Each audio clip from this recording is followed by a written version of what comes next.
In a strange world, 3 monstrous snails ravage a village, crushing its people underfoot. As they celebrate their destruction with raucous drinking, suddenly a young man named Asahi appears. "Hey uncles, drinking isn't good for your health. Come on, exercise with me," he calls out. One rogue thug tries to strike back, but Asahi's sister swiftly blankets him into unconsciousness. The ground trembles as the leader strolls with elders, while his henchmen scatter in panic, desperate for escape. "But there's no way out. Little ones, once my sister intervenes, you're destined for hell, meeting the king of the underworld."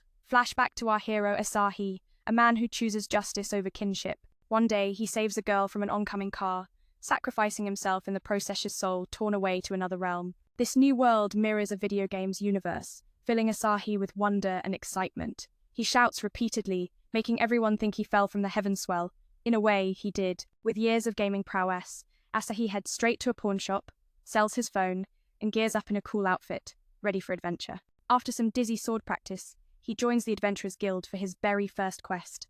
Blushing with nervous anticipation, Asahi is guided kindly by a guild clerk through registration and quest selection. As a newbie, he's assigned a killer rabbit hunt, basically a rabbit extermination. Ranked E for danger, it's as simple as it sounds. Without hesitation, Asahi accepts and sets off to track down these adorable foes. Just steps outside town, Asahi encounters a majestic, superpowered dragon that breathes fire with dazzling flair. Terrified, he runs for his life, relying on his childhood stealth, skills perfect for hiding whenever his mum caught him sneaking online. He ducks behind a rock, heart pounding, ready to survive. Opening his status screen, Asahi wonders what special skills he possesses. Usually a newcomer to this world wields thunderous powers, but Asahi's only talent is a level 1 rock-throwing skill plus stats, no better than a toddler still nursing. Yet this harsh reality doesn't break his spirit. Clutching a stone, he aims to fight back. But his throw barely reaches a Metaruseless in battle. As the threat closes in, Asahi thinks of his sister and begins chanting. Suddenly, a glowing purple magic circle envelops him and, there she is, Masha, the sister he sorely misses. Unlike her clumsy brother, Masha gracefully dodges the dragon's flames and knocks it down with a single punch like a female one-punch man. Asahi stands agape, stunned beyond words. What just happened? How on earth did his sister cross worlds? It's been ages since they reunited, and she bursts with joy-hugging, kissing, and teasing him mercilessly. Truly, she's the queen of sibling antics. Flashback. After Asahi's accident, Masha cared for him daily, worried over his strange mood, swings sometimes joyful, sometimes weeping until suspicion dawned. Could her brother truly have crossed into another world? Quick-witted, she headbutts a wall, transporting herself to this new realm to find him. Sometimes, in the worst misfortune hides a spark of fortune. Asahi's ordeal just became the start of an extraordinary adventure. Bad luck struck with an accident, and I got lost here. Who would have thought I could bring my sister along for company? Now that we have each other, let's start this new life together. But can Asahi really survive in this world? You want to go home? Oh, but how do we get there, little brother?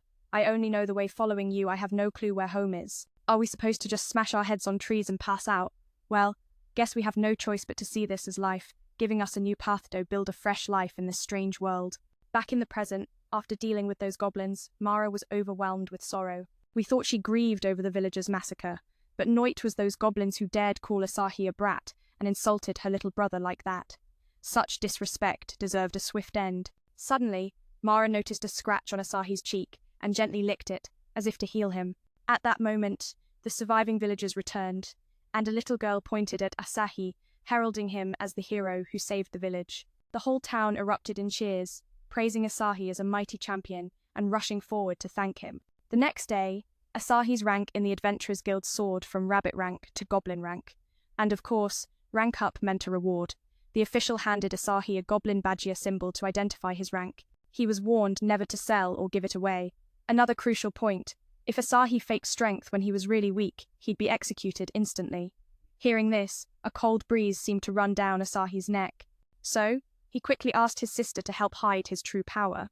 Naturally, she agreed, even though she didn't fully understand what he meant. When Asahi checked his sister's stats, he was utterly shocked her.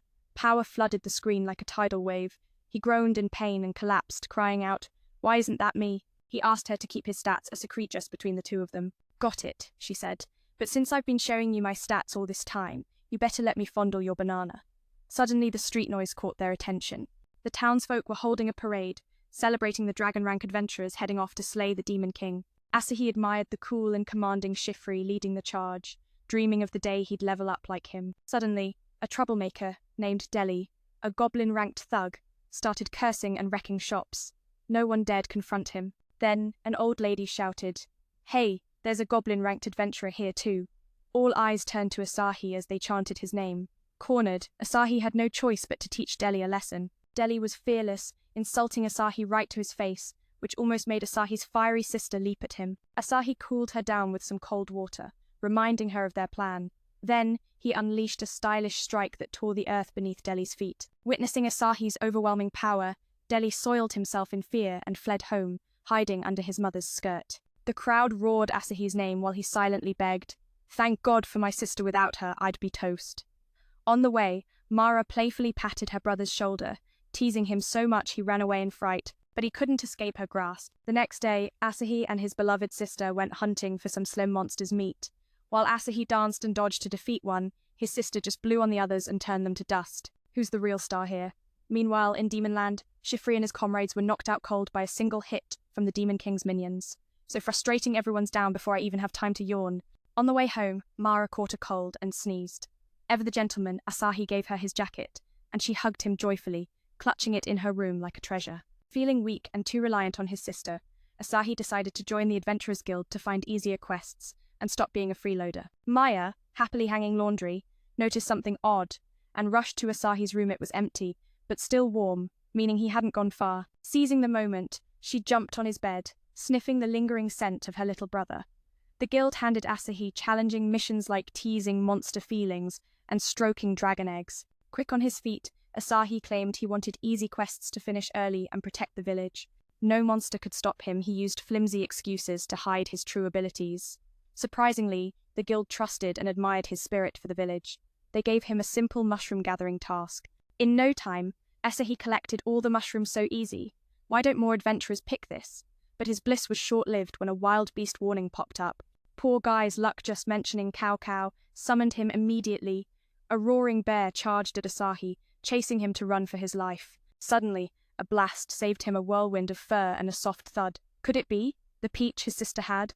True siblings share a psychic bond. Whenever Asahi's in danger, his sister appears. As he babbled in relief, the peach's owner spoke up. "Oh no, not the old witch." Now he saw her clearly, a beautiful woman with horns on her head. Though displaced and called sister by a kid, she wasn't bothered. In fact, she seemed a little stirred. As they chatted, suddenly a horde of gangster bears surrounded them, seeking revenge for their fallen comrade. The woman swiftly tossed Asahi high and smashed through their rank. Seeing their friends dropping like flies, the bear leader called for backup to face the Demon King together. Understanding the bear's wish, Kimaria gifted a violet flame to the leader, a hellish system power. Watching her devastating strength, Asahi sank to his knees, thinking maybe she was even stronger than his sister. Something felt off, so she dashed to Asahi's room, only to find it empty. Yet the faint warmth told her the little brother hadn't gone far. Seizing the moment, she leapt onto the bed, breathing in the lingering scent of her precious younger brother. Meanwhile, the Adventurers Guild handed Asahi challenging quest-easing monsters' emotions and gently caressing dragon eggs. Quick-witted Asahi claimed he wanted easy tasks to finish early and return to protect the town. But no way could Soybean handle monsters, just making excuses not to reveal his mouse tail. Tanra, with such a silly reason, still believed him, and even admired his spirit for the villagers. She promptly assigned Asahi a mushroom-picking quest so easy it was a breeze. In no time, he gathered all the mushrooms. Man, this is the life. No adventurer would pick such a lazy task, right? Just as Asahi floated in joy, ready to complete his quest, a wild beast warning flashed. Oh no, why is his luck so cursed? Just as he mentioned Cow Cow, there came Cow Cow himself, a bear roaring right in Asahi's face and chasing him, forcing him to run for his life. Suddenly, a powerful strike saved him, smashing him into something soft. Wait, isn't that his sister's peach? True siblings share a psychic bond. Whenever Asahi's in danger, his sister's there to save him. She rambled on, but the peach's owner finally spoke up.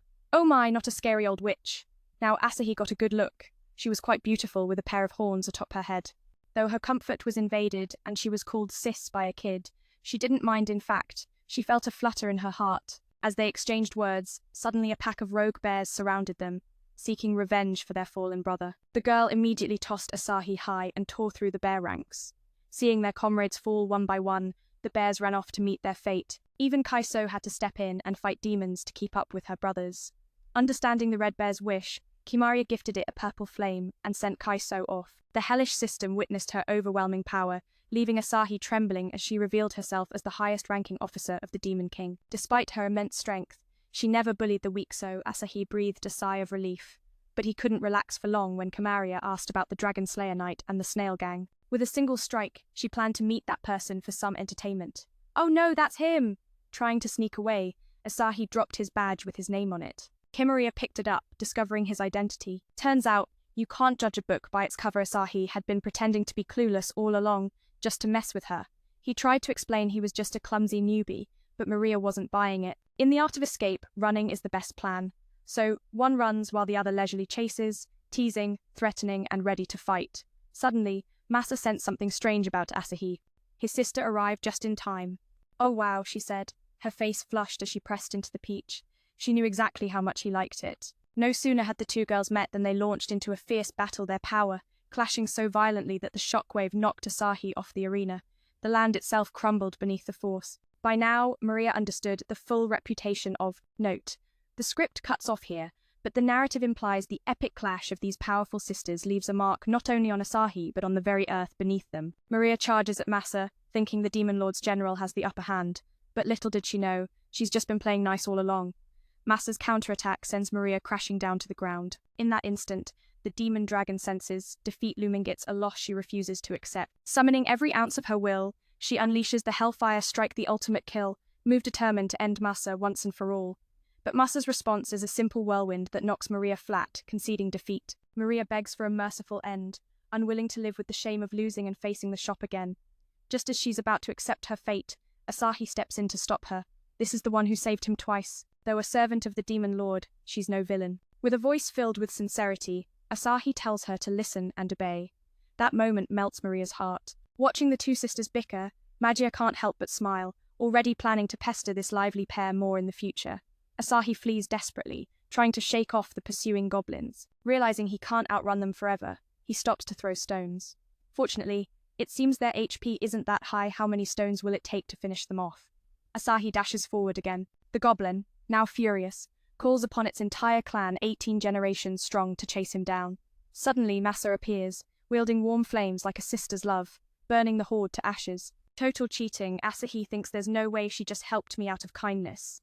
But with a pack of goblins on his tail, she couldn't just stand by. Just as the sibling bond warms the scene, Masa mischievously grabs Asahi's rear, teasing and wanting to play with her little brother's body. This big sister sure knows how to ruin the mood. After surviving brutal battles, Asahi finally levels up to 10. Strangido's farming monsters with his sister not count as experience. Maybe only the one who lands the killing blow gets the credit. Either way, Asahi is determined to train hard and get stronger. Suddenly, Masa gets an idea, wants Asahi to fight her and gain experience from it, since her level is so high. "Come on, who would ever hit their own sister? What if you hurt me?" she teases with that adorable face, making her little brother's heart melt. But Asahi ignores her, focusing on his goal, gaining a new skill. Suddenly, he spots something interesting, and with a burst of energy, breaks free from his sister's grasp. From now on, he's free to pursue his own path. And so begins a new chapter in Asahi's journey, one where bonds are tested, strengths are challenged, and the true meaning of family shines through the chaos. If you've ever felt trapped between duty and freedom, take a breath and ask yourself, what would you fight for? Because sometimes, the greatest power comes not from magic or might, but from the ones who stand by your side, no matter the storm. Thanks for sharing this adventure with me. Running away from the wild obsession of that seductive older sister? Oh no, little prey, the more you run, the more she's stirred up. Suddenly, she lunges toward her younger brother. Asahi tries to escape, but fate plays its hand, draining his mana. Left powerless, he can only lie still, letting her touch as she pleases. Asahi then heads to the Adventurers Guild to form a party with others. That's where his real joy begins. What could be more thrilling than a group united against a mighty boss? Together, they'll forge unforgettable adventures. And if luck is on Asahi's side, he might even attract a few charming ladies along the way. Just imagining it makes his heart flutter. Seeing Asahi lost in thought, Tanra asks, "You want to form a guild, right? Everyone's got one already. But if you can, just make one epic enough. A legendary trio, a powerhouse team like Shifo. Every member's strengths cover another's weaknesses." Right now, the Shipfree Guild is on their way to face the Demon King, but along the path they encounter a formidable foe, forcing them to hide in a cave to avoid detection. Maybe Asahi should reconsider forming his own team. On his way home, he spots a drunken man being bullied by thugs. The poor guy accidentally bumps into a gang leader. Sparking chaos, they scream about a dislocated shoulder and demand medical fees. How outrageous. Asahi unleashes his secret stone-throwing technique to stop the bullies. "I'll hold them off. You run," he tells the man. Asahi contemplates how to escape these thugs when suddenly the drunk warrior bursts into drunken kung fu, smashing the enemies in a triple kill in a blink. Where did this guy come from? While rubbing the warrior's back, Asahi realizes this is none other than Jifo, once a shining hero now turned into a booze-soaked mess. The story goes, their team fought the Demon King but suffered a crushing defeat. Every attack was dismantled by a demon's single move. Since then, Jifo lost all faith and drowned himself in alcohol. What a fall from grace. Only 28 years old, yet his reputation as the Dragon Warrior vanished overnight. The townspeople turned their backs on him. Jifo lost the will to live. Asahi tries comforting him. "You still have friends and memories of your adventures." But no, his team is broken under a clubbing chap, another a nagging witch who constantly lectures him, and a timid armored friend who never even shows his face, always hiding under a helmet. Jifo advises Asahi to go solo, no guilds for him. Asahi reminds him, "But you and your team used to protect each other, right?" Jifo nods reluctantly, and with that, Asahi finds his own answer. He bids farewell and moves on. Heading to the Adventurers Guild to find comrades, Tanra suddenly pulls Asahi into a mission to slay some rebellious dragons attacking the town. Just as he plans to go back for his sister, Tanra throws Asahi onto the battlefield without warning. No time to prepare, no respect, just kicked off the cart and left behind.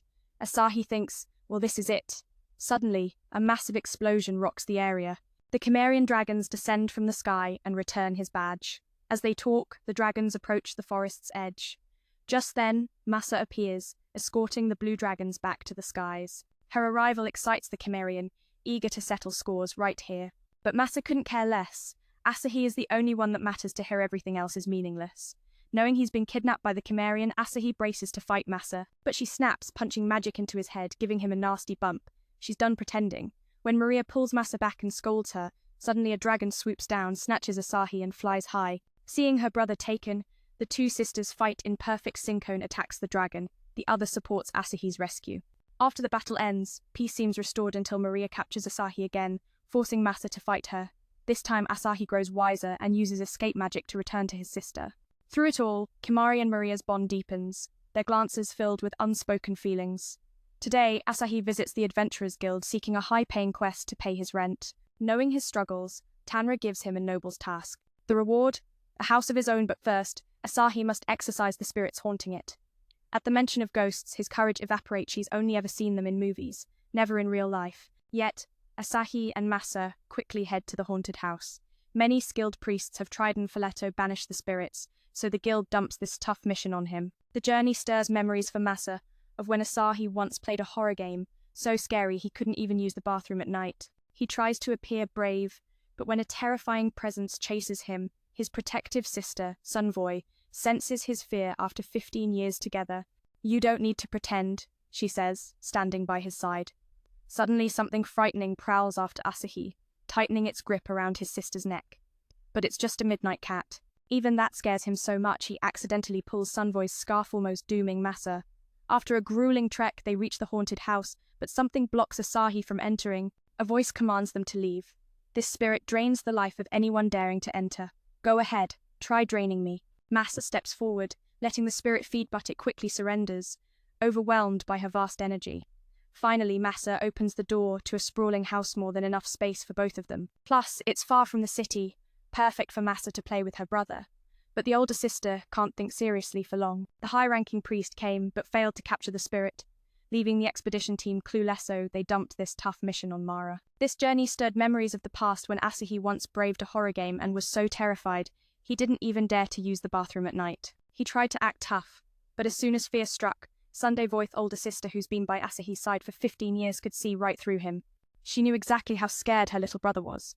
No need to fake strength when she's right there. Suddenly, something terrifying chased after Asahi, making Mara's dance freeze as it squeezed the sister's neck. But it turned out to be just a cat sneaking out for a midnight snack. That alone was enough to scare Mara so much he accidentally pulled her scarf, almost dooming Mara. After a grueling journey, they finally reached the house. As Asahi was about to open the door, something blocked him. A voice rang out, ordering them to leave immediately. This evil spirit could drain the life force of anyone daring to step inside the house. Go ahead, try to drain sister here, Mara challenged. The spirit tried, but had to let go after a while because her energy was simply too vast to absorb. Reluctantly, it let Mara open the door. The house was huge, more than enough space for 2 people to live. Far from the city, it was the perfect playground for Mara and his little brother. In her head, Mara's sister wasn't thinking seriously at all. Suddenly, Mara ordered her to find the evil spirit inside the house, but it was nowhere to be seen. Then countless objects flew at Asahi, attacking him. Mara panicked and rushed out a whole stash of healing potions for him. Looking at the pile, it was clear why the Akusa siblings were so broke. They were constantly burning through resources. Mara shouted for our Linda Solo 11 to keep things fair. Somehow, the spirit obeyed and revealed its true form, launching an attack at Mara. But it was weak, easily blocked by a flick of her hand. If you dare harm my brother, I'll send you straight to hell. But wait, it's been there all along. Hearing this, Asahi knew his sister would wreck the house and force them to slave away for debts. The evil spirit sensed Mara's immense power, comparable to the Demon King's 6 generals ruling the underworld. Unable to drain her energy, the spirit possessed Mara's precious body in an instant. This was terrifying. A demon inside a powerful warrior's body meant destruction for the town and the king's palace. Asahi tried to escape using his skills but couldn't break free from the demon's grasp. In the heat of the moment, Maggie accidentally found Thema lifeline for Asahi. She stepped closer and shared the grim story. The demon had taken over Mara's body, threatening to unleash chaos. This battle wasn't just physical, it was a war for the soul. The demon possessed Masa's body, a nightmare beyond words. A fiend inside a strong host meant destruction for the town and ruin for the king's palace. Asahi tried to escape using his skills, but was trapped in the clutches of the spirit. In this fiery moment of desperation, McGee stumbled upon Thema lifeline thrown to Asahi. He stepped closer, revealing the truth of their predicament. This was an unexpected twist, the enemy now possessed by a demon. It was the perfect chance for a solo showdown. Just as Mara planned to blow the house to smithereens, Asahi stopped him. He couldn't let their home vanish into smoke. But fate had its own cruel joke. While Asahi held Maggie back, his reckless hand brushed against the breathtaking mountain scene tattooed on Masa's chest. Suddenly, Masa's power surged. McGee quickly pulled out a barrel. It became an arm-wrestling arena as the 2 sisters clashed with terrifying might, shaking the ground beneath them. After the brutal fight, Maggie fainted on the spot, leaving Asahi alone to face his demon-possessed sister. Masa pinned Asahi down, rendering him immobile. The thought of leaving this world too soon, just because his sister was possessed, tore at him. He screamed into the void, desperate for help. Thankfully, Asahi's cries reached their marque, regained consciousness, cleansing the evil spirit from Masa's body. But no sooner had he awakened than Masa began her usual mischievous antics. Truth be told, Masa was never fully controlled. She was too formidable for a few stray demons to dominate. Kimaria sensed this too, her excitement growing as she provoked Masa into another duel, while Asahi's heart ached with worry for his sister. Asahi's concern wasn't taken lightly. Masa smiled gently, saying it was thanks to him that she regained her will and broke free from the demon's grip. That moment cracked something inside Asahi. A tear quietly traced a path through his soul. His tough older sister, showing such warmth, felt like a rare treasure. Together, the siblings returned to claim their reward, leaving Kimaria still dazed and unaware of her surroundings. Once, the noble home belonged to these 2 sisters. Now, Asahi and Masa groped their way through a dark tunnel beneath it. Suddenly, Asahi bumped into a hidden switch on the wall. A massive stone tumbled down, hurtling straight toward him. Quick on his feet, Asahi darted into another passage to escape, pulling his sister along. Though worried, Masa barely flinched. She simply shattered the rock with a single kick. Flashback to a few hours earlier. Hanra had assigned Asahi to explore a tunnel in the Laudio forest.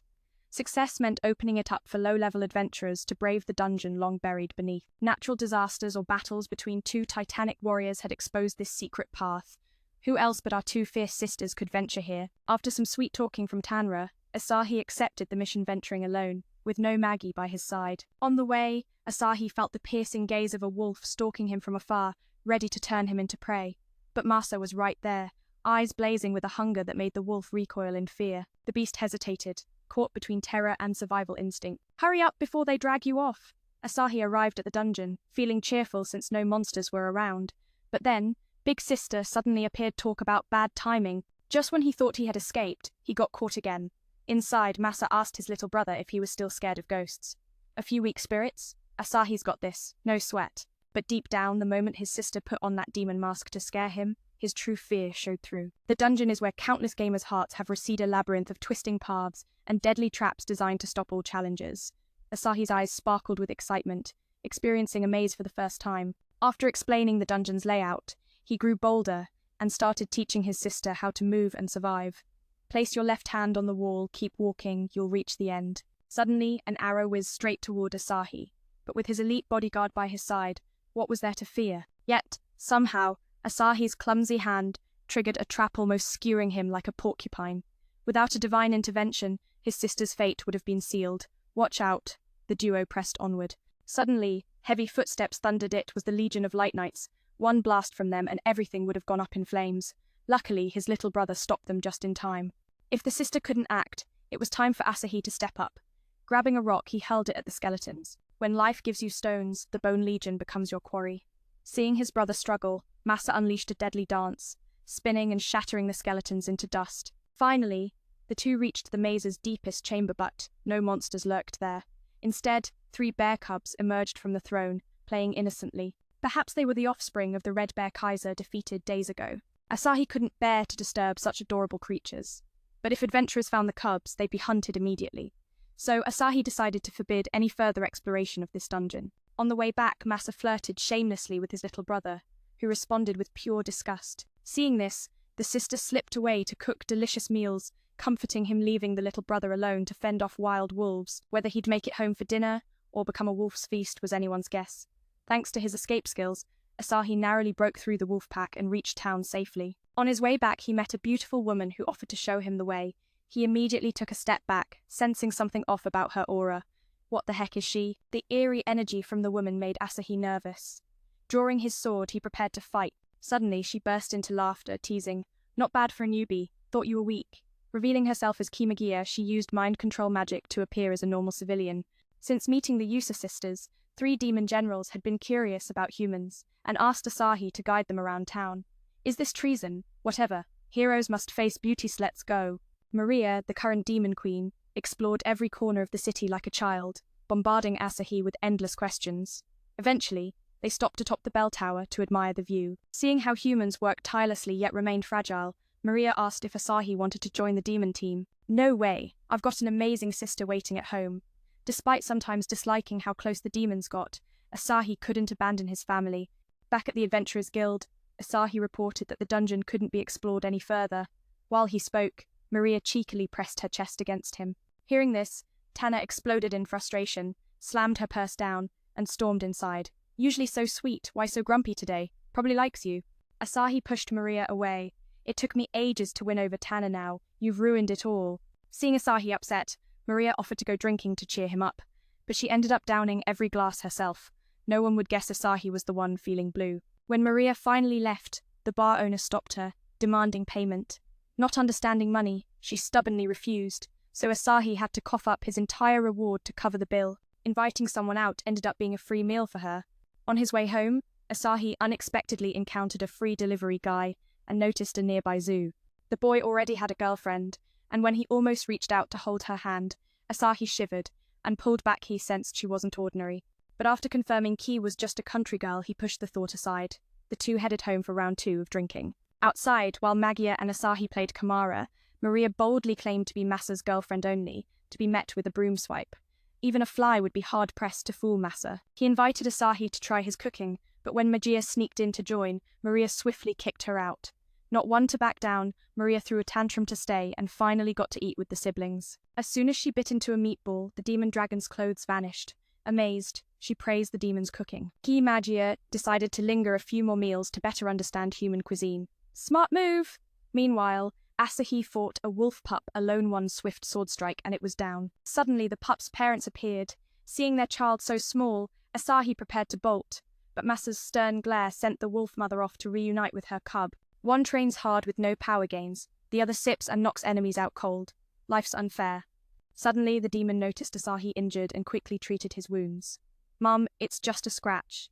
Does it have to be this way?" Asahi refused the medicine, opting instead for his sacred saliva miraculously healing the wound. Freaked out by his sister's weirdness, Asahi instantly teleported back to town to hide. Along the way, he bumped into a wild adventurer gang. Maria wasn't one to back down. She rolled onto her back, kicking and screaming for food. After all the tears and struggles, Maria was finally allowed to eat with the siblings. Just as she bit into the meatball, the demon dragon's clothes vanished into thin air. She turned around to praise Mara's cooking, admitting it was delicious. Kim Magia decided to stick around for a few more meals to better understand human cuisine. Smart move. Meanwhile, Asahi fought a wolf cub alone. One swift sword strike was enough to bring it down. His progress was undeniable. Suddenly, the wolf cub's parents appeared, noticing how small it was. Asahi tried to run headlong, but Mara slapped his face, telling him to let the wolf mother meet her cub. Asahi sighed. One fights hard from scratch, the other punches enemies to sleep instantly. Life's unfair. Mara noticed her little brother was hurt and pulled out medicine to treat him. Mum, just a scratch, Asahi protested. He refused to take the medicine, so Mara planned to use her divine saliva, her legendary cure-all. The fear of a twisted sister made Asahi instantly teleport back to town to lay low. On his way, he bumped into a reckless expedition team. Squeezing through a wide road should have been easy, but Asahi's curses got him into trouble, accidentally colliding with a cute girl. From their first encounter, she was captivated by Asahi's handsome looks and humble nature. Seeing his injury, she used magic to heal the cut on his arm. Her name was Sophie, a healer who could restore teammates when they were on the brink of death. Sophie was part of the Bit Black expedition team. Truth be told, they didn't want a clueless newbie, but with a lame leader and no volunteers, they had to accept. Asahi continued on but was soon caught by Mara, who stuck out her tongue to lick his wound. No need to lick it anymore, I'm healed, Asahi said. He explained that a healer had treated his injury, a living health potion with no attack power. The two returned to the expedition to collect their reward, only to be informed a group was trapped in a dungeon searching for treasure. Guarded by powerful monsters, everyone else had turned back. Yet, some brave souls still pushed forward. You see, Sophie is what they call a healer, a specialist in magic healing who can't really dish out damage, basically a walking health potion. The two headed to the Expedition Guild to collect their reward when an urgent call came in. A group was trapped in a dungeon while hunting treasure. That place was guarded by monsters so fierce that everyone else bailed. Yet, there was still a team foolish enough to stick around. That reckless bunch? The Fish Black team, the same group Sophie travelled with. So Asahi had no choice but to rush to rescue his damsels in distress. Deep inside the dungeon, Sophie was running for her life, fleeing a monstrous floral beast. But where could she run? The captain and the rest had already been swallowed whole. In this life-or-death moment, Asahi and Masha arrived just in time to rescue her, saving her from the jaws of doom. Afterward, Asahi and his sister escorted the survivors to safety before slipping away quietly. When Sophie woke, memories stirred within her. She now knew exactly who had saved her. Without hesitation, she set off to find her heroic savior. Meanwhile, Asahi was back at the tavern, nursing regrets. If he had brought them home, the reward would have been huge, but Asahi loved mystery too much, and dragging those messy survivors back would just pollute the town's air. Just then, Sophie appeared, staff in hand, approaching Asahi to thank him and ask to join his team. Since childhood, her mother told her she was destined to find a hero and together save the world. No matter what useful skills she had, just her adorable presence was enough to make Asahi want her on the team. But being the cool guy, Asahi insisted he had to ask the team first before deciding. Sophie dashed off eagerly to seek Masha's approval. You'd expect Masha to be jealous, since she was close to her brother, but instead she welcomed Sophie warmly. Anyone who praises Asahi is automatically in her good books. Suddenly, Sophie was called away. It was the Fish Black captain, furious over their failure, coming to scold her. Sophie, already healing a teammate, blew up in anger and launched a scathing rant. The captain, the leader, the mage with endless chance but no hits, and the thief who couldn't disarm traps useless all around. No wonder they never brought back a single gold coin. But with Asahi on her side, Sophie felt invincible. The Fish Black crew, provoked beyond reason, went berserk and demanded a fight. Maya and Asahi, standing by, tossed pepper into their eyes, blinding them, and quickly wiped them out. Then, they dragged the flirtatious little brother out of the tavern. Truth be told, Asahi was starting to fear Sophie Shea was like a walking landmine, the root of all trouble. Back at the guild, Asahi sought a new mission. Tanra handed him a job to collect honey, but the bees guarding it were venomous. Going alone without a healer would be tough. Suddenly, Sophie popped out of nowhere again, begging to join Asahi's team. Seeing such a beautiful face pleading, Asahi couldn't bear to say no. He would gently refuse. But before he could, Tanra shoved the mission into his hands. Since Asahi already had a healer, he qualified for the task. Meanwhile, a fierce battle was raging elsewhere, but for now, Asahi and Sophie's adventure was just beginning. The debate over whether to eat or not ignited between Maza and Kimagia because the demon dragon loathed bell peppers. So, the big sister had to step into combat. If Kimagia lost, she'd have to accept eating the hated bell peppers. Asahi struggled fiercely to collect honey. Without the bloodfin tilapia helping him, Asahi would probably be swimming in the river Styx by now. Handling those fake bees was no easy feat, and that made Sophie start doubting his abilities. To cover up, Asahi spun a tale claiming that slaughtering creatures recklessly would disrupt the ecosystem. He was a lover of animals and nature, so he just couldn't commit such cruelty. Hearing this only deepened Sophie's admiration for Asahi, so she poked the queen bee's nest to gather them all in one spot for Min to handle. Of course, that plan backfired spectacularly. Before long, Asahi and Sophie found themselves sprinting like wind-turned, unexpected track athletes. But girls only have so much stamina, and Sophie soon lagged behind, surrounded by a swarm of angry bees. Without Big Sis nearby, Asahi could only rely on his own strength to protect her. His hands trembled as he gripped his sword, ready to charge, when suddenly a massive boulder came flying out of nowhere and crushed the queen bee. After this, Sophie's belief that Asahi was her destined protector only grew stronger every time she was in danger. He was there to save her. Knowing Asahi was exhausted, Sophie volunteered to head back to the Adventurers Guild first to claim their reward. Yet, Min actually let the little one go alone. What if she'd run off with all the money? After the intense combat, Maza and Kimagia came to find Asahi and recounted their battle. Nothing much, just that they totally tore apart this forest. Maza, Asahi, and Kimagia then headed home to prepare dinner with the demon dragon's least favorite dish, bell peppers. Just look at Maria puffing up her dislike is written all over her fur. Sophie collected the money and waited outside the guild until morning. Then Asahi arrived and caught a sight that melted his heart. She had waited for him all night. Just a bite to eat, yet he forgot how delicate girls can be. Flashback to when Asahi was a kid and got attacked by a dog.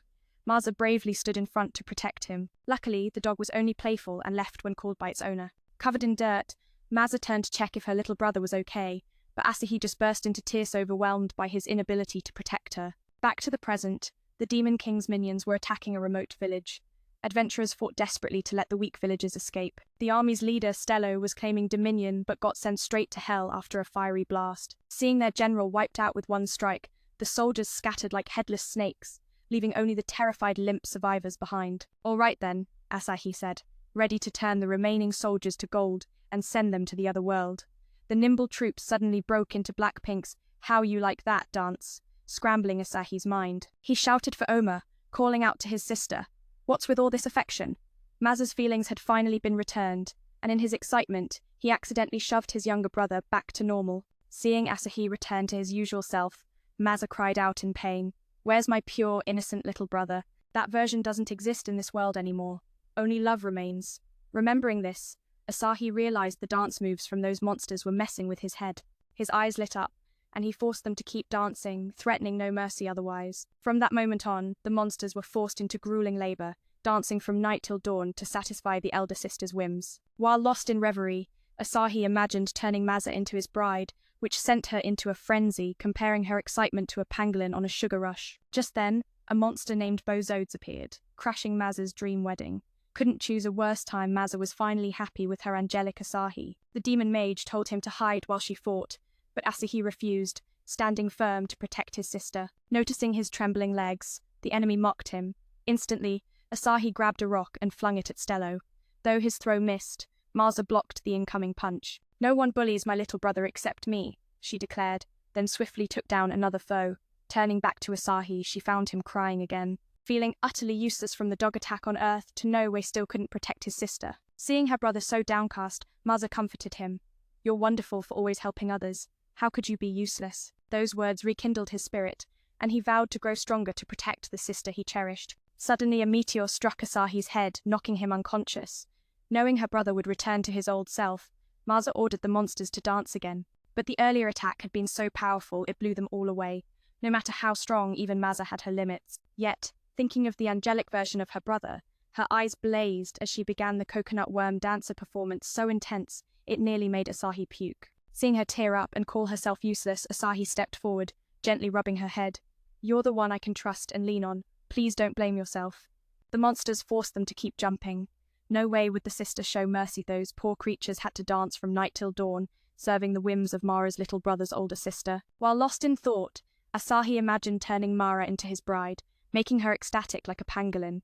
He pictured their wedding ceremony perfectly. At that moment, a monster named Bozodes appeared, crashing the dream wedding.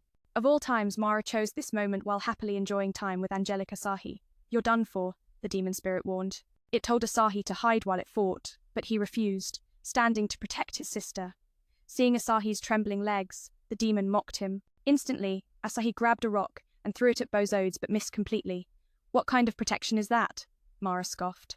The demon launched a punch, but Mara blocked it. No one bullies my little brother, except Kay, she said, then swiftly knocked out another enemy. Turning to Asahi, she found him crying once again, overwhelmed by his own helplessness. What's he doing trying to protect her? Throwing punches like that? But Masa swiftly intervened. No one is allowed to bully my little brother except me. With that, she took down another opponent and turned back to check on Asahi, only to find him in tears once more. Overwhelmed by feelings of uselessness, Asahi recalled how he had failed to protect her, just like back on Earth. Seeing her brother so downcast, Masa comforted him, reminding him that Asahi was an incredible person always willing to lend a hand. How can someone like you be useless? With those words, Asahi quickly regained his spirit, vowing to become stronger to protect his beloved sister. Suddenly, a meteor fell from the sky, striking Asahi on the head and knocking him unconscious. Masa, knowing her brother would bounce back, called for the monsters to dance around him. Little did she know her previous attack had been so powerful that it had sent them flying away. No matter how strong she was, even Masa had to bow down in this situation. Yet, when she thought of her angelic little brother, her eyes ignited with determination, and she began to dance the coconut crab dance, an absurd sight that left Asahi's little brother almost ready to hurl from the sheer ridiculousness of it all. Witnessing his sister's antics made Masa cry rivers of tears, feeling utterly talentless. Seeing her like that, Asahi approached and gently patted her head. You're the one I can always trust and rely on, so please stop blaming yourself. Deeply moved, Masa hugged Asahi tightly, and together they returned home to enjoy dinner. The next day, Asahi went to the Adventurers Guild to find Tanra, but to his dismay, she was out on a date. Hearing this news, Asahi felt his heart sink. He couldn't believe the girl he liked already had a boyfriend. Just as he wallowed in his disappointment, Tanra appeared before him with her little brother in tow. She had finished her tasks at the guild and took a day off to show her brother around the town.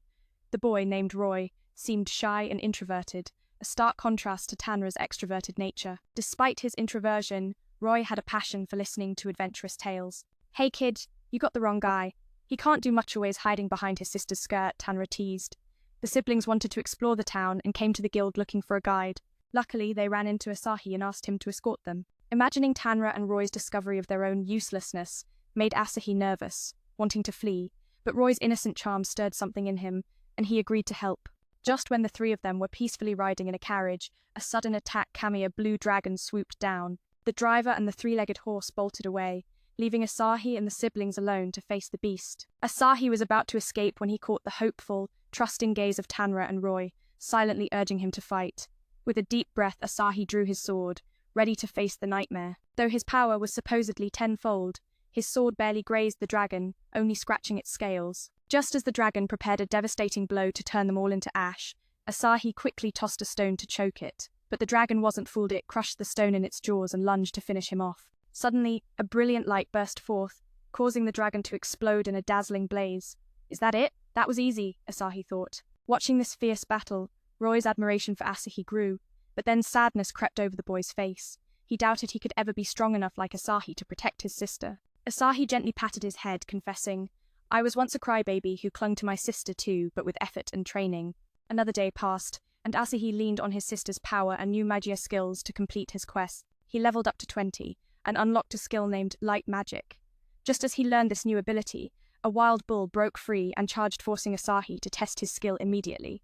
As he activated the spell, the incantation echoed in his mind. Gathering his energy, he unleashed the magic, but nothing happened. This level 1 skill only cast a soft glow, more for show than combat. Asahi's eyes welled with tears, feeling like a mere flashlight. His sisters comforted him, joking that the family's electricity bills would vanish now that Asahi's light could do the job. I'm human, not a walking lamp, he grumbled. After some time, they reached the gang's hideout. Seeing Asahi's weak state, the gang hurled insults and chased him away. But two of Asahi's sisters swiftly kicked the troublemakers into silence, deserving justice for their brother. As they prepared to interrogate the captured thugs, a voice urged restraint and reminded them of their mission. A few hours earlier, the Adventurers Guild had tasked Asahi with dismantling a gang notorious for exploiting the exploration system to cheat rankings. The gang forged badges and sold fake adventure ranks to deceive others.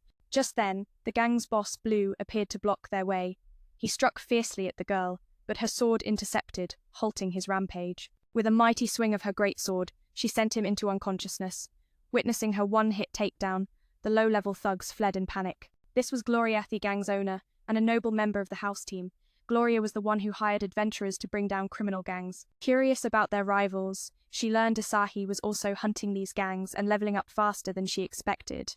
Determined to test his skills, Gloria sought Asahi out for a duel. The moment two rude men insulted the brothers with harsh words, the two sisters swiftly kicked them away, teaching them a lesson for mocking their little brother. Just as they were about to teach them a harsher lesson, Tanra arrived, calming everyone and reminding them of their true purpose. A few hours earlier, at the Adventurers Guild, Tanra had asked Asahi to help take down a gang abusing the adventurer ranking system, to boost their reputation dishonest faking and selling rank badges. At that moment, the gang leader Blue appeared to block their path.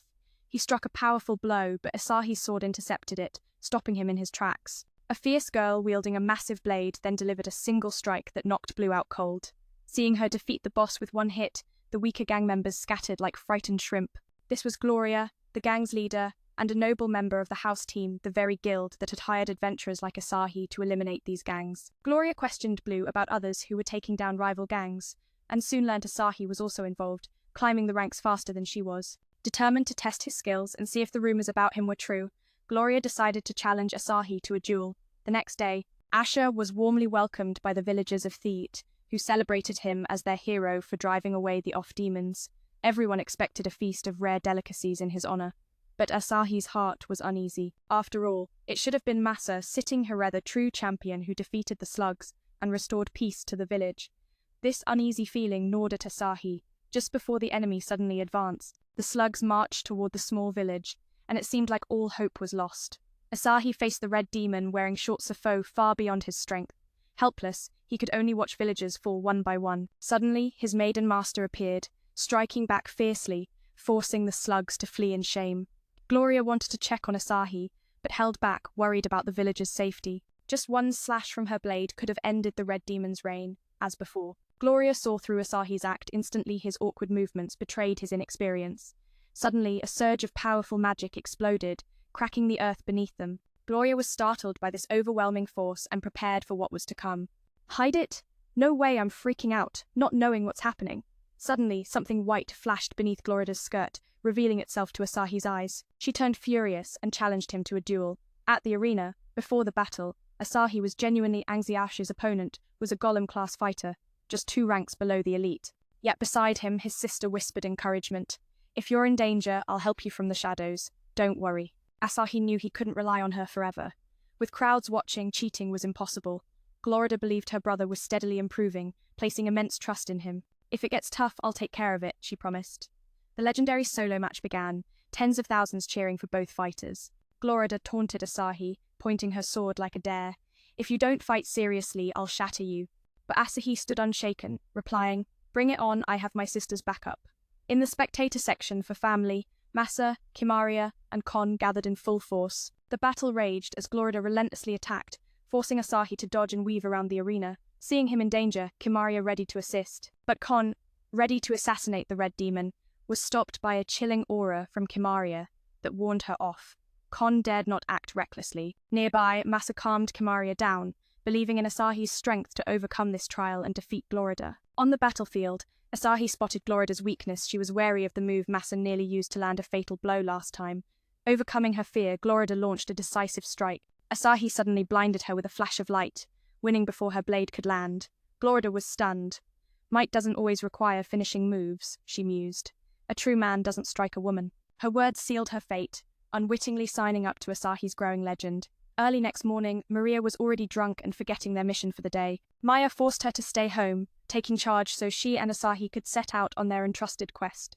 Despite her rough demeanor, Maria secretly cared for the red dragon-like family. She wanted to finish the task quickly and return to watch over her drunken sister.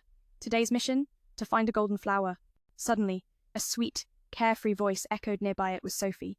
She caught wind of Asahi's departure and eagerly tagged along. Peaceful morning shattered by this troublemaker's arrival. Sophie planted her staff into the ground and began chanting. After a moment, the staff tilted left, and she happily declared that as their path. The group ventured into the forest, facing a fork and unsure which way to go. The mission needed to be completed today. Wandering aimlessly wouldn't find the flower. Sophie suggested splitting into 2 teams, she and Asahi together, Masa alone. Seeing this, Maria teased and begged Kimaria to join Sophie. At first, Kimaria refused. unwilling to let her brother face danger alone. Then, shockingly, she changed her mind and agreed to accompany Sophia's surprising turn of events. Meanwhile, Asahi wandered the forest alone when two goblins suddenly attacked from the bushes. Out of nowhere, a surge of magical energy wiped out the goblins in an instant. Only Kimariya could unleash such a finishing move. She'd sobered up just in time to follow Asahi. Nearby, someone sensed something odd was Masa's decision to let Asahi go alone. Because he trusted Kimariya was right, Maria had hidden her spiritual power to keep Kimariya unaware, but somehow Kimariya still sensed it. Impressive. Wait, hold on, if Kimariya had heightened senses, could she be sneaking around while Asahi sleeps to do mischievous things? The thought sent shivers down Asahi's spine. Suddenly, a cry for help pierced the air. Asahi dashed toward the SOS signal, arriving just in time to find the villagers' souls being drained by a masked, crow-beaked sorcerer and undead summoner, commanding an army of skeletons from the underworld. He unleashed his bone army, engaging Asahi in brutal close combat. Alone, Asahi barely held his ground, showing glimmers of skill. The sorcerer greedily sought to add Asahi's soul to his collection. At the critical moment, Kimariya appeared, striking the crow-beaked fiend away. Overjoyed to see her, the sorcerer proudly declared himself Marvel, loyal servant of the Demon King, and invited Kimariya to join him in seizing the royal capital. Asahi cut him off firmly. Kimariya wasn't that kind of person. Sure, she had her flaws, a heavy drinker and a rebel, but she was kind-hearted, honest and compassionate. The Demon King sneered and rushed to Kimariya, ordering her to cripple Asahi and prepare to leave.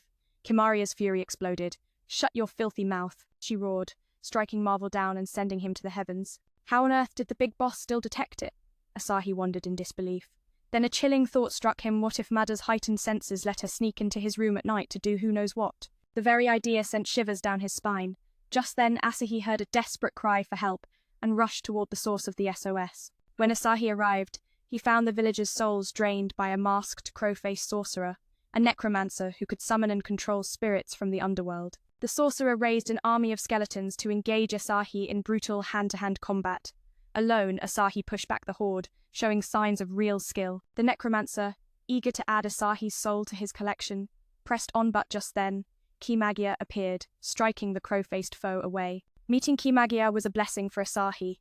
She proudly declared herself a loyal servant of the Demon King Marvel and saw this as an opportunity to seize the royal capital. Asahi cut her off, sensing that Kimariya was no ordinary ally.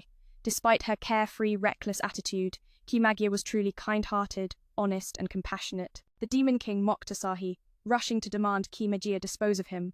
But Kimariya snapped at the Demon King to shut his foul mouth and sent him flying with a powerful blow. After the threat was neutralized, the villagers' souls were restored. Watching Kimariya destroy her own kin, Asahi couldn't help but worry what would happen if the Demon King discovered this. But Kimariya, ever indifferent, brushed off his concerns. After all, anyone who badmouths her comrades deserves to be wiped out. With the danger past, Kimariya and Sophia set out together to find the legendary golden flower. Along the way, Masha shared Asahi's tumultuous childhood, from sneaking under his sister's blanket at 5 to growing up still scared of ghosts. It was a simple story, yet it brought laughter and warmth to their journey. The sun was high, but Gloria still refused to wake. Gloria was jolted awake with a massive, earth-shattering attacker reminder that the young lady had been overindulging lately. On gently chiding her to focus, Gloria blamed the peaceful nights on having Q-on by her side as a protector, causing the maid to blush.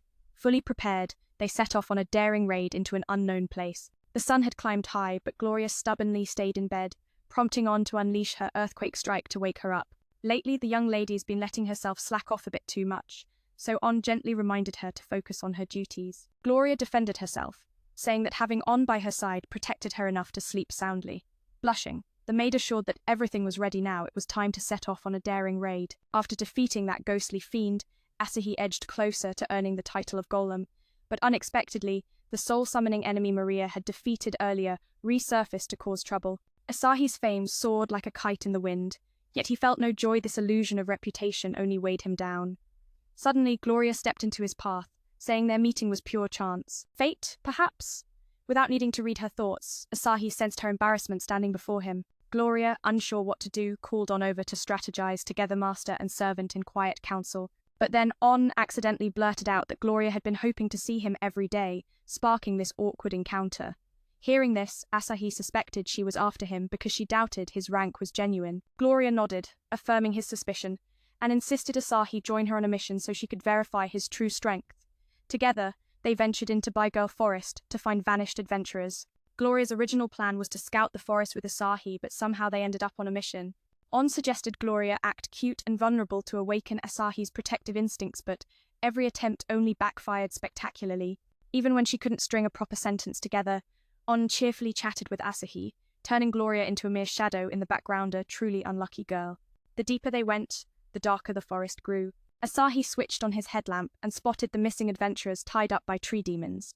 The monsters swiftly captured Gloria, accidentally revealing her panties. Overwhelmed with embarrassment, Gloria snapped and slashed the tree demon into pieces. Yet only she felt broken inside, fearing Asahi's impression of her was ruined. On believed this encounter would be etched in Asahi's memory, especially because of that white item. Wow, On's got some serious nerve. Asahi, still half dreaming, was jolted awake by On's icy glare. She'd come to ask him to help move house. Gloria, Asahi, and On were lugging their gear and chatting, when Gloria's heavy footsteps signaled her attempt to sneak away. Suddenly, the party and truck appeared, blocking her escape. But Gloria, with a flick of her hand, sent the truck plunging into the water, a true display of power. When words failed, violence spoke louder. Dragging the soggy truck out of the pond, they tried to persuade Gloria to stop her wild ways. Her father, deeply worried, hoped she would give up adventuring and return to being the daughter he once knew. The tension hung thick as Gloria's rebellious spirit clashed with the hopes pinned on here, a storm brewing beneath the surface. In this tangled web of duty, protection, and rebellion, the story reminds us, sometimes the fiercest battles aren't fought with swords, but within the heart itself. If you've ever felt torn between who you are and who others want you to be, take a moment to breathe and consider, what part of you is ready to break free? Graceful Gloria naturally opposed this plan. She despised sycophants, who fawned, and endless partying nothing could persuade her. The psychological assault from Go On met only a cold, resolute expression and a firm declaration. Well, I have to follow. So the three of them headed together to Gloria's new home. Upon arrival, Asahi was utterly stunned. The new house dwarfed even the old mansion. A true noble family's mansion with all the grandeur of the wealthy. This is how a spoiled rich kid's hideout looks. The group moved Gloria's belongings into the new villa. While she arranged the table with Asahi, Gloria felt the scene resembled newlyweds settling into their first home. Overjoyed, she let go, causing the table to slam into Asahi's face, drawing blood from his nose. She awkwardly offered a handkerchief disguised as a gift, wishing she could just disappear. Outside, Partian had hired a daring adventurer, Dragon, to assassinate Asahi, suspecting impure intentions towards the young lady. Tiger, boasting about his invincibility and claiming he could take Asahi down with one blow, was promptly spooked when Phantom appeared behind him, radiating a menacing aura. One by one, Tiger and Partian feigned stomach aches and old age excuses, backing down. Go On, watching from afar, witnessed everything and acknowledged that Asahi's sister was no ordinary force. Inside Gloria's mansion, unsure what to say to Asahi, she resorted to brewing endless tea for him. Turning to Go On for help with winning his heart, Go On suggested inviting him to live there permanently. Gloria blushed furiously, protesting how fast that would be. After all, she just wanted to hire him as a servant. When that plan faltered, Go On proposed forming a team with the mansion as their basier plan, fitting for a loyal servant. Eventually convinced by Go On, Gloria agreed, and Asahi sought out Tanra for help assembling an adventuring team.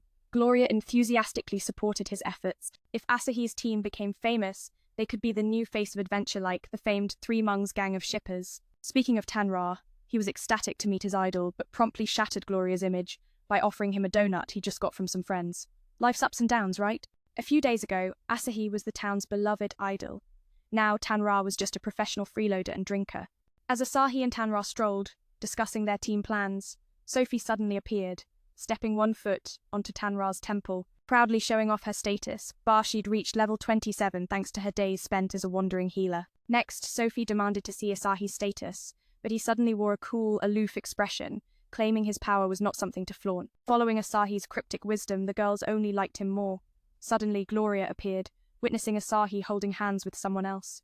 Tears welled in her eyes as she quickly fled. Go On approached Asahi, saying, "With a young lady like that, she can't be independent.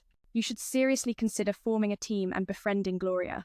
Back home, Asahi pondered deeply about forming a group, fearing his power might be exposed, effectively sealing his own fate. He sought advice from his sister, Masha, who encouraged him. "This is a good thing. Back in the old world, you stayed cooped up with no friends. Here's your chance to make new ones." The next day, while treasure hunting, Asahi suffered an accident. He was petrified by a basilisk. Go On rushed to a pawn shop, hoping to find an item to reverse the petrification. Gloria went on a monster hunt to gather a cure, while Sophie visited the church to pray for divine aid. Though petrified, Asahi remained aware of his surroundings. Masha, seizing the opportunity to be close, tried some playful teasing but stopped short of stealing a kiss. Just then, the trio returned home empty-handed without a cure. Masha quickly devised a plan: soak Asahi in a hot bath to see if he could thaw. Not only did Asahi relax his aching muscles, but he also got an unintended show the beautiful forms of the girls in the house. If I were him, I'd run, but no hey, complains. Truly, a milk lover without a single box, like in those Frog Prince stories, where a kiss from the princess restores the prince's human form. Just as Masha tried to seize Asahi, Kimaria appeared, using her magic to heal and save the main character. Maggie approached, hugging and comforting Asahi after his terrifying ordeal. Learning her brother was still conscious while petrified, Masha fled upstairs, embarrassed. The next day, the super squad named after Asahi was born, consisting of 5 members. 2 lovers frolicked by the sea when suddenly a shark attacked. The next day, the adventurers received a mission: hunt the shark. Gloria believed these sharks would be easy prey, weaker than dragons, but Asahi argued these were no ordinary sharks. They were genetically modified, robotic creatures, making them extraordinarily dangerous. Gloria was more concerned about the perks. Her excitement? The chance to wear sexy bikinis and enjoy Asahi applying cool sunscreen. What seemed like a romantic sisterly outing was soon interrupted by rat tails sneaking around. Unexpectedly, Go-On announced she and Gloria had wiped out the sharks at Shonao. It was time to party hard. To make the outing even more fun, Go-On prepared outfits for the girls and guys. All they had to do was turn on the music and dance. Sophie and Tanrao wore sleek, one-piece swimsuits, catching Asahi's gaze. They looked great, but sadly, not his style. Next came Gloria, flaunting a scorching hot bikini that could ignite any guy's heart. Of Venice viewers couldn't help but steal glances. Just then, the ultimate boss, Kimaria, appeared wearing almost nothing, only covering the essentials. Gloria, seeing her, knew they were hopeless. If beauty was a weapon, Kimaria was the queen. The next day, the Adventurers Guild sent Asahi on a mission to hunt robotic shark creatures, no mere beast, but genetically altered machines. Many assumed these sharks would be easy prey, weaker than dragons or slugs, but Asahi knew better. These were dangerous, unpredictable foes. What caught the girls' attention wasn't just the threat, but the chance for Masa to flaunt sexy bikinis by the sea, basking in Asahi's cooling touch of sunscreen. What seemed like a romantic sibling outing quickly turned chaotic when several rat-tailed enemies appeared. Unexpectedly, Kuon announced that she and Gloria had already wiped out the sharks. They could now relax and enjoy their time. To make the outing even more fun, Kuon had prepared matching outfits for everyone. All they had to do was play the music and dance. Sophia and Tanara modeled elegant one-piece swimsuits that caught Asahi's eye, though not quite his style. Then came Masa, sporting a sultry outfit that accentuated her curves perfectly. Finally, Gloria appeared in a scorching hot bikini, sure to make any man's heart race. Asahi himself couldn't stop sneaking glances. Just then, the ultimate rival, Maria, showed up dressed provocatively, barely covered, sending Masa into a fury. Maria lunged at Kimagia, and the girls knew they faced a foe they couldn't beat with charm alone. Gloria switched tactics, proposing a competition to win Asahi's favor, a 3-sport beach contest, where the winner would get Asahi to grant any wish. After intense battles, the victory went to the formidable Masa. Asahi reluctantly applied sunscreen to Magia, who playfully demanded some too, sparking a light-hearted quarrel. Suddenly, Gloria and Kuon were surrounded by a swarm of sharks, the 10 great sea kings, seeking revenge for their trapped comrades earlier. As the battle began, everyone scattered to save themselves, leaving Asahi alone to face the phantom shark. Fear gripped him at first, but he quickly regained composure, shining his light to banish the shark's spirit. Meanwhile, Kuon and Gloria wreaked havoc on the shark pack, scattering them far and wide. One shark was flung back, turning to attack Masa. In that critical moment, Asahi leapt to shield his sister, caught in the deadly whirlpool's grasp as he sank beneath the waves. Before losing consciousness, Asahi saw his sister rushing to him, shouting his name. After the fierce battle, both washed ashore on a deserted island. When Ragi found Asahi awake, she ran to hug him, tears streaming down her face. It was a relief. Asahi's survival had become a beacon of hope. Once revived, the siblings set off to gather food and water, building a temporary shelter to survive their new world. Their first stop was a spring to quench their thirst, then into the forest to chop wood, and finally hunting birds and fishing for their evening meal. Together, they returned to their makeshift home, cooking and sharing simple rustic dishes. After the feast and some playful moments, the two lay side by side on the beach. Since arriving in this new world, their lives had changed profoundly. Asahi had made new friends, while Masa found herself a drinking buddy. Each day was filled with happiness simply because they had each other. From now on, they vowed to face many more joyful days together. Suddenly, darkness fell. A colossal shark lord appeared, the true owner of the 10 great sea kings, here to avenge its fallen minions. Just then, Asahi's team arrived to confront the beast. In truth, they had been on the island a long time, overhearing Asahi's heartfelt words to his sister, making him blush with embarrassment. He wanted to flee, but first, they had to defeat the monster. The Shark Lord called forth its minions, merging into an indestructible mechate's true form revealed. Now, they would face the ocean's wrath for daring to challenge the Shark Lord's brood. Gathering immense magical power, the monster prepared to deliver a final strike. But the shark had never heard of Masa's one girl move a gentle yet devastating attack with the force of an atomic bomb, engulfing the beast in flames and turning it to ash. After the battle, Kimmeria and Masa argued fiercely because Masa refused to finish off the Shark Lord quickly, forcing the demon dragon to fight longer. Despite all the chaos, everyone found moments to enjoy themselves, filling the day with joy. That night, rain fell softly as Asahi, Masa, and Kimagia sat inside watching the storm. The rain stirred romantic images in Masa's mind of lovers sharing an umbrella, while Kimmerian felt nothing happier than drinking on a rainy day. Suddenly, a wave of love surged through these two fierce women, who puckered up and leaned toward Asahi. Sensing their mischievous intentions, Asahi grabbed his scotch and made a quick escape. The next morning dawned clear and bright. Asahi stepped outside to sweep the yard, ready to face whatever new adventures awaited. He was caught in a swirling grip of water, lifted high into the sky.